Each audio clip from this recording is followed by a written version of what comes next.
A continuación en Radio Nuevo Tiempo presentamos Diálogo Bíblico.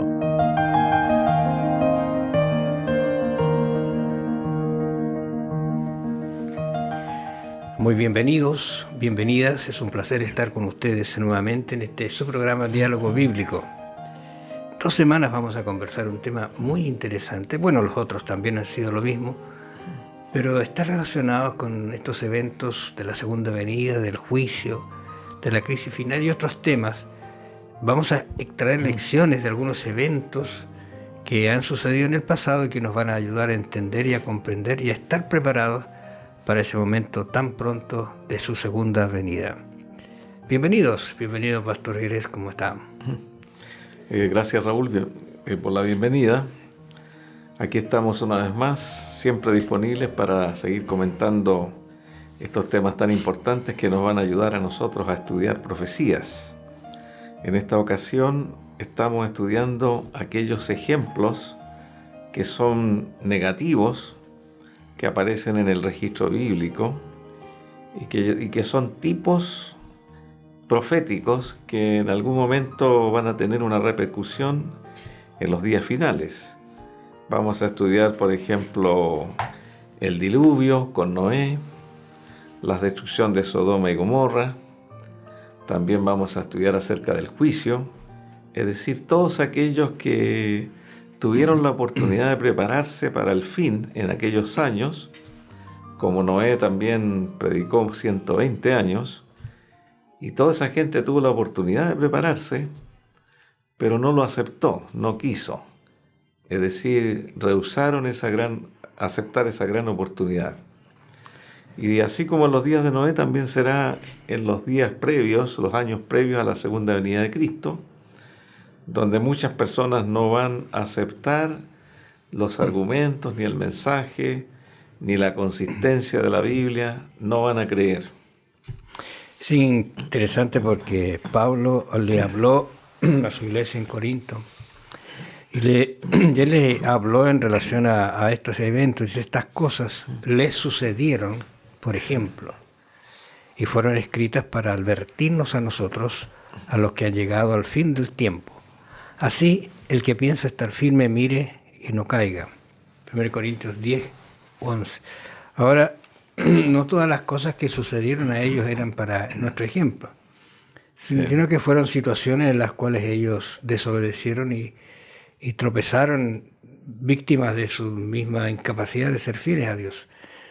Pero de alguna manera nos ayuda a entender la situación que ellos pasaron y que es ejemplo para nosotros hoy día en relación a los sucesos que nosotros ya estamos viviendo, porque estamos, según entendemos, en los tiempos finales de la historia de este mundo. Como alguien diría, en realidad el mundo no da para más. Estamos en los últimos momentos de la historia y los acontecimientos los están de alguna manera registrando así. Así que vamos a ver un poquito de esto que ya tú has mencionado ahí.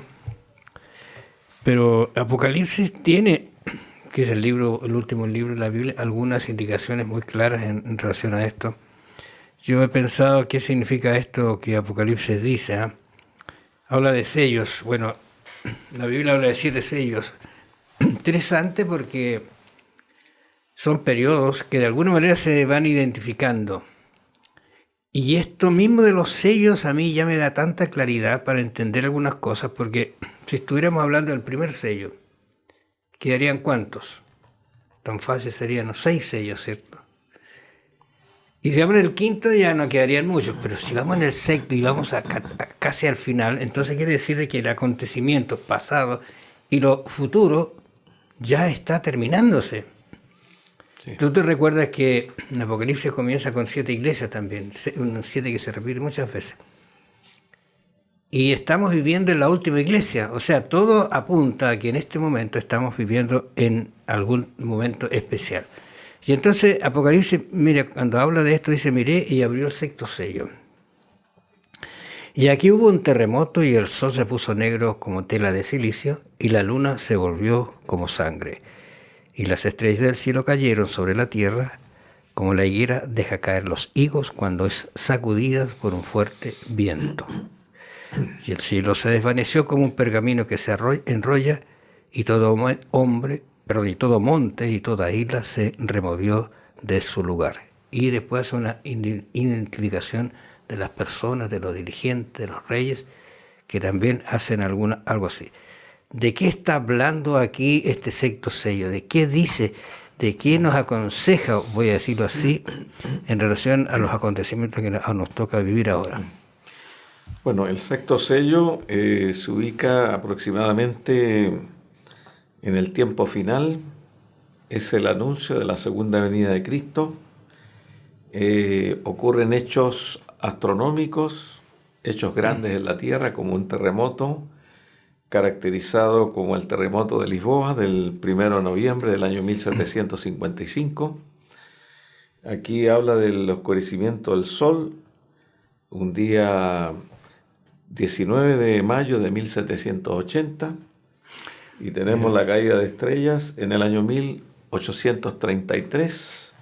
Aquí habla de un 23 de mayo y otro también que ocurrió el mismo año, el 12 de noviembre del año 1833. Se cree que esas son las características que anuncian que Jesús viene y que anuncian que ya viene un gran sismo previo a la venida de Cristo, donde desaparecen las islas, los montes, y es allí donde hay un grupo de personas que reconoce al Cordero, pues dicen allí: caed sobre nosotros, dice el verso 16, caed sobre nosotros y escondernos del rostro de aquel que está sentado en el trono y de la ira del Cordero, porque el gran día de su ira ha llegado, y ¿quién podrá sostenerse en pie? Este grupo de personas representa al mundo que no se preparó, que reconoce al Cordero, es decir, tiene alguna noción de la religión, del Evangelio, claro, y lo reconoce como el juez que viene. Jesucristo vendrá vestido de rey, habrá dejado sus vestiduras de sacerdote, ya no hay más tiempo de gracia, y viene a la tierra a poner orden, a buscar a su pueblo. Y aquí habla de la ira del Cordero, que significa la destrucción de los impíos que vivirán en aquellos días. Ahora, interesante, tú pusiste varias fechas allí, interesante porque siempre han habido terremotos, y grandes terremotos también. Nosotros hemos tenido aquí uno que todavía se recuerda, 20 de febrero. Pero ¿cómo podemos identificar ese terremoto que está allí por el año? O que ese es el terremoto de Lisboa. Lo interesante es que los acontecimientos están en un terremoto, la caída del sol, ¿no es cierto?, la caída de la estrella. Y nosotros identificamos en 1780, ¿no es cierto?, el acontecimiento físico de lo que ocurrió con el sol. Por lo tanto, el acontecimiento que la Biblia está mencionando tiene que ser el terremoto. ¿Y qué terremoto hubo allí en ese periodo? Es justamente el de Lisboa, que fue tan extenso, que fue tan terrible, que de duración, ¿no es cierto?, y de intensidad. Duró 10 minutos. Claro. Y cubrió el norte de África, Europa y el Norteamérica. Y se cree que en ese tiempo no habían cómo medir los terremotos. Y se piensa que fue superior al que ocurrió aquí en Chile en el terremoto de Valdivia, que fue el terremoto más grande que ha habido hasta aquí registrado. Porque las olas que llegaron a Lisboa y que destruyeron toda la ciudad tenían 30 metros de altura. Eso significa que eran olas más grandes que las que llegaron acá a Chile, y que los rasgos de tierra que se separaban en aquellos años, había un rasgo, por ejemplo, en África que quedaba lejos de Lisboa, no era el epicentro, pero la tierra se abrió hasta 15 metros y no se veía hacia abajo. Eso nos muestra a nosotros que es una señal del fin, y se le catalogó como ese gran terremoto que abre la puerta a los acontecimientos que vendrán. Exacto, eso es lo importante, porque el argumento que pueden decir algunos, bueno, siempre ha habido terremotos, pero tuvo las características que identifica justamente un periodo en que los acontecimientos finales están prontos y van a suceder realmente como la Biblia los ha dicho.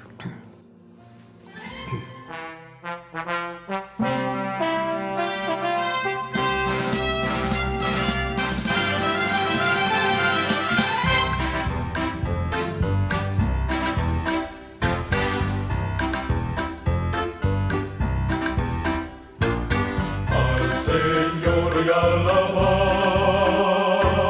pues es digno de loor. De mis enemigos Él me libró. Al Señor y alabar, Él es digno de toda alabanza y de toda adoración. Exaltémosle, Él es digno de toda alabanza y de toda adoración. Exaltémosle. Al Señor y alabar, al Señor y alabar, pues es digno de loor. Mis enemigos Él me libró. Al Señor y alabar, Él es digno de toda alabanza y de toda adoración. Exaltémosle, Él es digno de toda alabanza y de toda adoración. Exaltémosle. Al Señor y alabar, pues es digno de loor. Mis enemigos Él me libró. Al Señor y alabar, Él es digno de toda alabanza y de toda adoración. Exaltémosle, Él es digno de toda alabanza y de toda adoración. Exaltémosle. Él es digno de toda alabanza y de toda adoración. Exaltémosle. Él es digno de toda alabanza y de toda adoración. Exaltémosle. Al Señor y alabar, al Señor y alabar, alabar al Rey.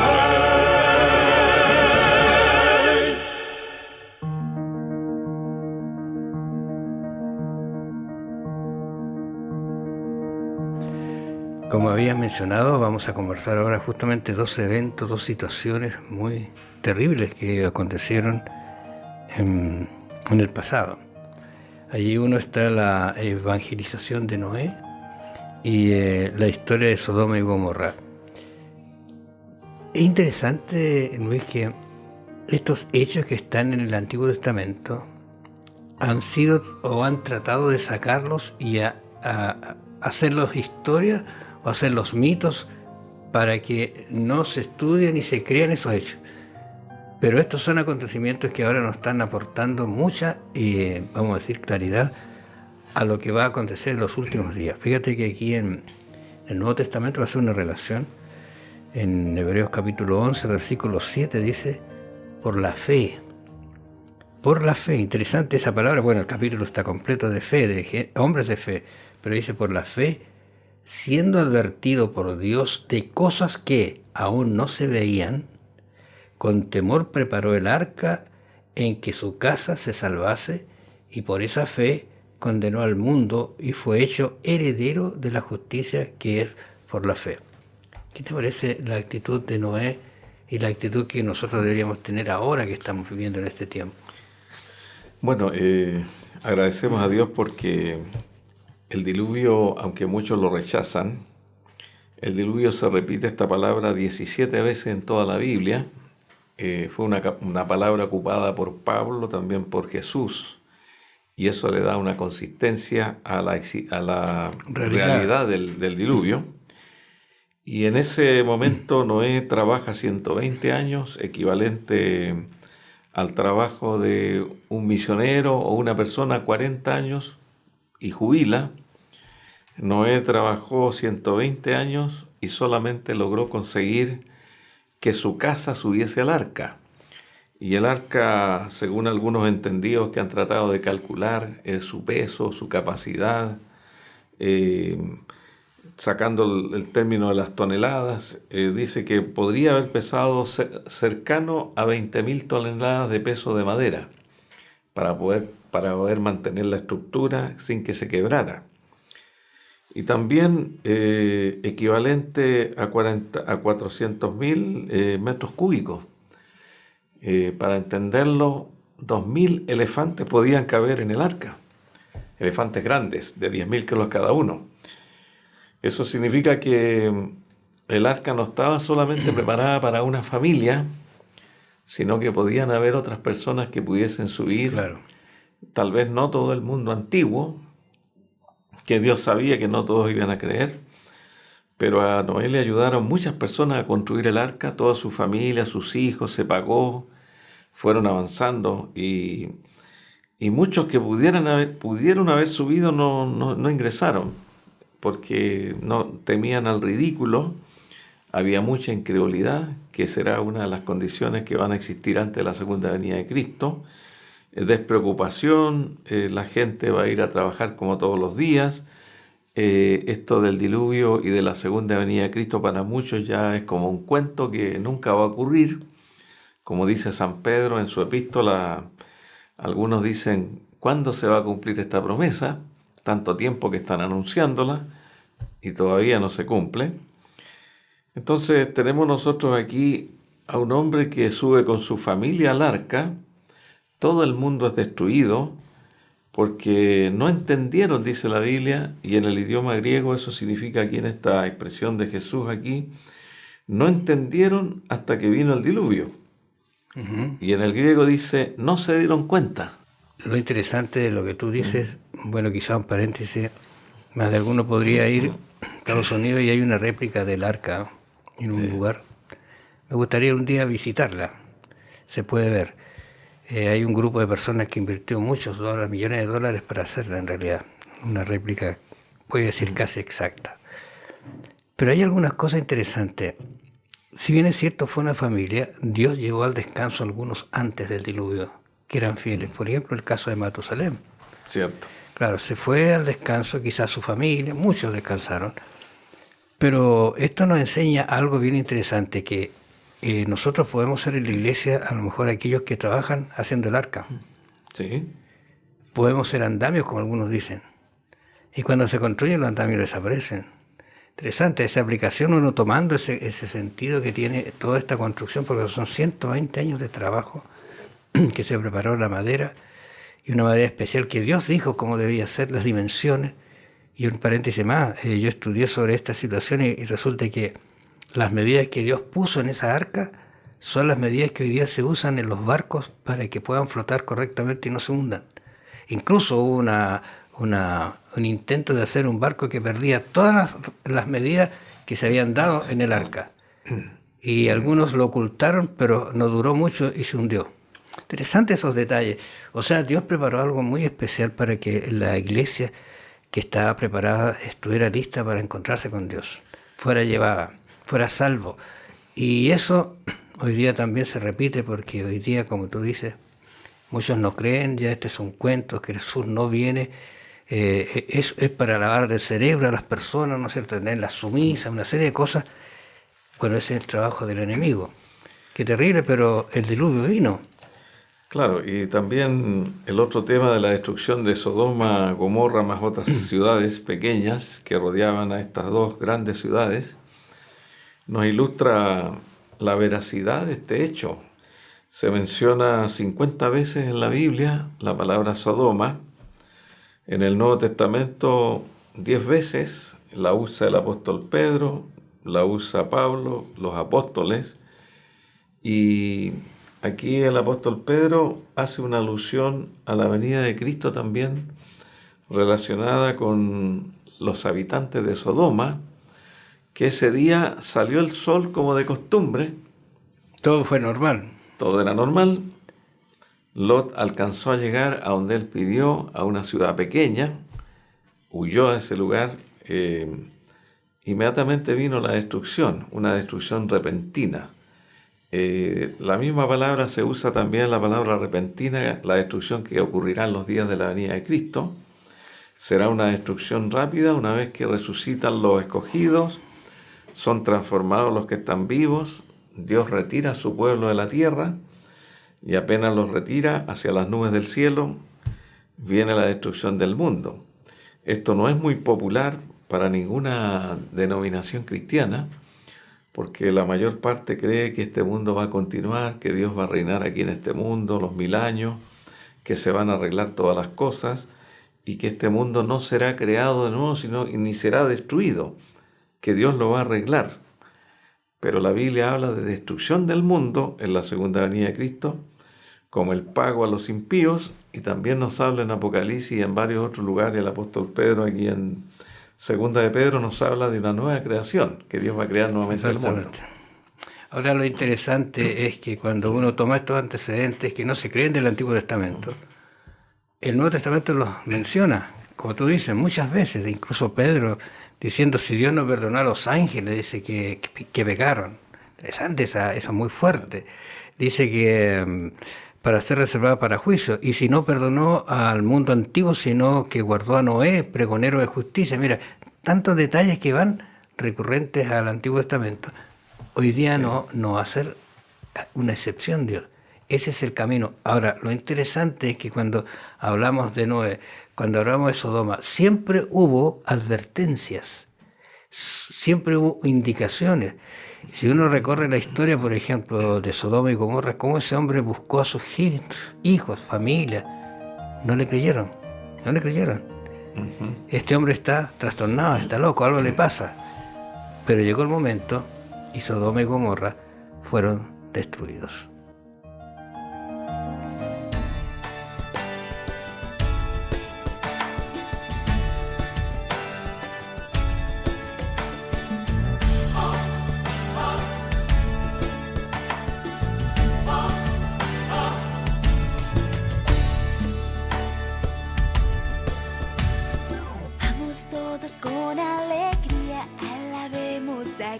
Nuestro Rey y Señor, pues ya Cristo ha cambiado mi vida, ha llenado de gozo todo mi corazón. Dame hoy tu mano, mi hermano, y alcémoslas juntos como demostración que ya Cristo ha hecho un gran milagro y hoy sonrío diciendo de todo corazón que este día será inolvidable, sentiremos verdadera amistad, pues proviene desde el cielo, es Jesús que está viniendo, qué gozo, qué gran felicidad, que este día será inolvidable, sentiremos verdadera amistad, pues proviene desde el cielo, es Jesús que está viniendo, qué gozo, qué gran felicidad. Es Jesús, es Jesús, es Jesús, es Jesús, es Jesús.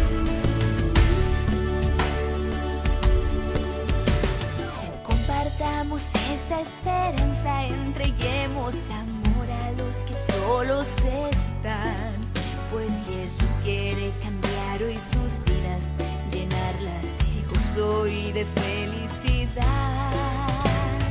Dame hoy tu mano, mi hermano, y alcémoslas juntos como demostración que ya Cristo ha hecho un gran milagro y hoy sonrío diciendo de todo corazón este día será inolvidable, sentiremos verdadera amistad, pues proviene desde el cielo, es Jesús que está viniendo, qué gozo, qué gran felicidad, que este día será inolvidable, sentiremos verdadera amistad, pues proviene desde el cielo, es Jesús que está viniendo, qué gozo, qué gran felicidad.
Mira, nuestro tema que hemos estado conversando está relacionado sobre quiénes ha llegado el momento del fin.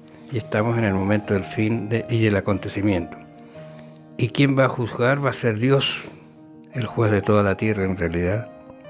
Y Génesis, allí en capítulo 18, nos presenta uno de los ejemplos más interesantes, voy a decir así, bonito, hermoso, de cómo Dios siempre está atento a sus hijos a entregarle información. Pero ¿en qué tiene que participar Dios de los eventos de Él como poderoso, ¿no es cierto? Pero se va y se acerca. En Génesis capítulo 18, versículo 17, dice: y Jehová dijo, encubriré a Abraham lo que voy a hacer. Interesante esa situación que se presenta allí. Y alzó y miró, y aquí dice que venían 3 varones caminando. Se presenta la idea tan hermosa, como estos que eran ángeles, pero uno era más que ángel, ¿no es cierto? Nosotros después lo entendemos. ¿A qué venían? Si este personaje Abraham no los invita, habría quedado sin la información. Sí, son detallitos así que uno... Claro, ahí vemos nosotros la cortesía de Abraham de, alimentarlos, estar con ellos y acompañarlos.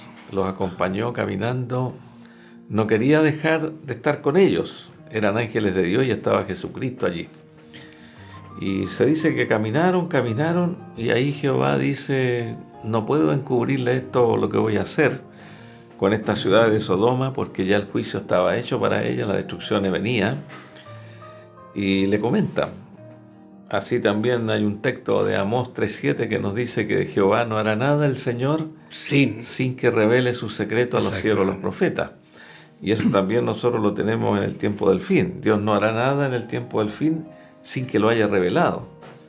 Por eso que la venida de Cristo está llena de acontecimientos revelados, mostrados por Dios, y nosotros no estamos en ignorancia, como dice también el apóstol Pedro, que no debemos ignorar nosotros de que está todo anunciado con todo detalle.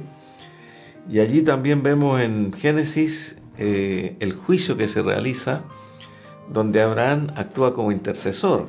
Es un símbolo de Cristo, intercediendo por Sodoma, por si acaso no hay 50 justos, después 40, después 20, y llegó a 10, porque hasta el mismo Abraham decía, casi difícil que hayan 20, a lo mejor hay 10, y ni siquiera habían 10, solamente Lot lo consideró Dios para salvarlo junto a su familia, que eran 4 personas.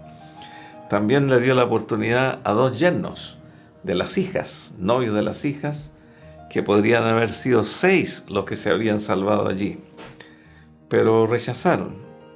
Fueron destruidos todas las ciudades de Sodoma y se salvó solamente finalmente Lot con sus 2 hijas. Su esposa estuvo a punto de salvarse. La historia dice que miró para atrás y se convirtió en estatua de sal. Es decir, estuvo casi en el terreno de salvación, pero al final miró para atrás. También un ejemplo para nosotros hoy en día. Y Dios es el juez de toda la tierra como nosotros lo conocemos. Ahora, la historia, uno la mira como historia, pero al hacer la aplicación, tiene tantas aplicaciones bonitas para este momento. Sí. Porque podemos estar cerca de una iglesia y cerca de la salvación, y se nos ocurre mirar atrás. Y no es que sea malo, porque el asunto es que Dios dijo no lo hagan, y ahí está el concepto de obediencia. Si el problema de mirar atrás no era un problema, era la obediencia. Fe en la palabra. En lo que Dios dijo, y no miren, dice, y vayan, e incluso, fíjate el amor de Dios, ¿no es cierto? Le dice, bueno, si no quieren ir allá, que es muy lejos, ya vayan acá en este otro sector, pero váyanse. Y salieron. Y si ellos no salen, habrían sido también consumidos. Ahora, aquí hay unos textos que tenemos que mirar un poquito, porque me parece que el jueves, si usted estudia su lección, va a encontrar varios textos acondicionados para que entendamos el momento que estamos viviendo. Estoy pensando en ellos, por ejemplo, en el 7, 9 al 10. Estuve mirando y dice que fueron puestos tronos, y se sentó un anciano de días, cuyo vestido era blanco como la nieve, y el pelo de su cabeza como lana limpia. y todo, y su trono, y se llama de fuego. O sea, está haciendo una descripción del trono de Dios en el momento del juicio. Sí, bueno, así como en Sodoma y Gomorra Dios el juicio lo había determinado en el cielo, y esos ángeles junto con Jesús venían a cumplir con el juicio ejecutivo de la destrucción, antes de la segunda venida de Cristo, que también va a haber destrucción, va a haber un juicio previo, que se llama juicio previo a la venida de Cristo, donde se van a estudiar los casos en el santuario celestial de todos aquellos que ingresaron con la fe en la sangre de Cristo hasta el santuario celestial. Así como en el antiguo Israel, el ofrendante ponía la mano en el animal, se sacaba la sangre, esa sangre entraba al santuario, y luego el sacerdote daba allí el perdón que Dios entregaba, y la persona quedaba perdonada, pero su pecado quedaba registrado dentro del santuario.